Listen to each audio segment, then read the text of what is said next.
Coupe d'Europe, l'implication et la solidarité se dérobent quand Paris dispute des chocs. Ces vertus feront la différence face à Liverpool mercredi, 21h. Liverpool demeure un exemple pour le PSG. Celui de la saison passée, au moins. Sans posséder la meilleure formation de la Ligue des Champions, les Reds ont atteint la finale. Quand le club d'Anfield tangue, il reste debout grâce à ses valeurs de toujours qui transcendent le temps. Au PSG, cette culture de l'effort comme de l'histoire peine à émerger.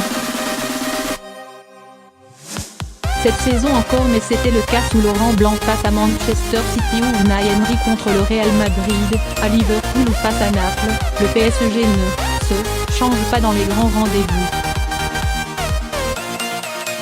Aucune révolte, pas d'esprit de corps, une solidarité incertaine, peu de joueurs exemplaires pour tirer les autres. Les Bleus l'ont pourtant démontré en Russie, ce n'est pas forcément l'équipe la plus technique ou joueuse qui gagne, comme la Belgique, battue en demi-finale par la France. En revanche, celle qui se bat le plus possède beaucoup de chance si elle a déjà du talent, ce qui est le cas de Paris. Je pense qu'on est en train de créer cette âme collective qui est primordiale pour gagner, résume Mbappé à l'AFP. Prise de conscience des joueurs. Fait nouveau, les joueurs prennent conscience de cette carence. Jusqu'à maintenant, les analyses des défaites ou des matchs ratés du PSG en Ligue des Champions tournaient autour d'un mauvais arbitrage, des absents, blessés ou suspendus, qui ont tort, du gardien avec ses gants en mousse, du grand joueur qui passe au travers, Ibra hier, Neymar aujourd'hui. Samedi, après le court succès face à Toulouse, 1-0, Dani Alves a montré qu'il était de retour aux affaires, sur et en dehors du terrain. Le Brésilien n'a pas mis plusieurs années à dresser le bon constat. Individuellement, on ne gagne rien dans un sport collectif. J'ai réussi à y arriver, note de la rédaction, en finale, parce que mes partenaires se battaient comme personne en se disant ton problème est le mien et le mien est le tien. C'est comme ça qu'on fait une grande équipe, en Ligue des Champions, les autres se battent comme des animaux. C'est tout un processus. Le PSG est un club qui, historiquement, dans cette compétition, ne s'appuie pas sur grand-chose. Il a tout dit et il lance une dernière phrase, soit pour atténuer ce qui précède soit par conviction, mais l'histoire dans le football est faite pour être changée.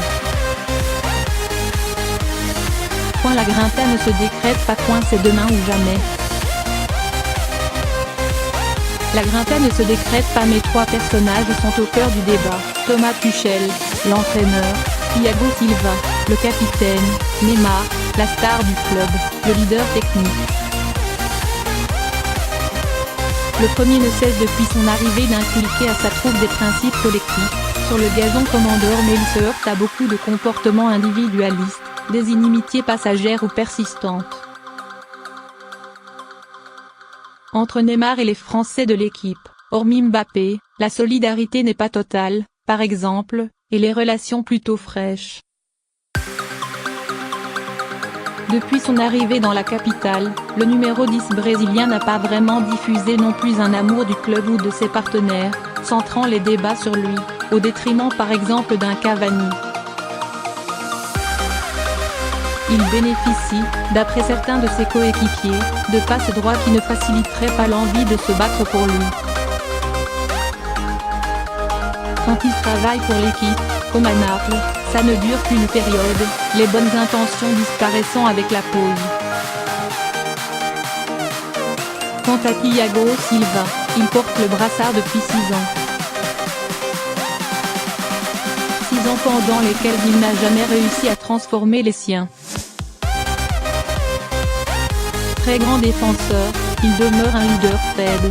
Le contraire d'un Sergio Ramos, capitaine depuis 3 ans, avec 3 Ligues des Champions remportées au Real Madrid.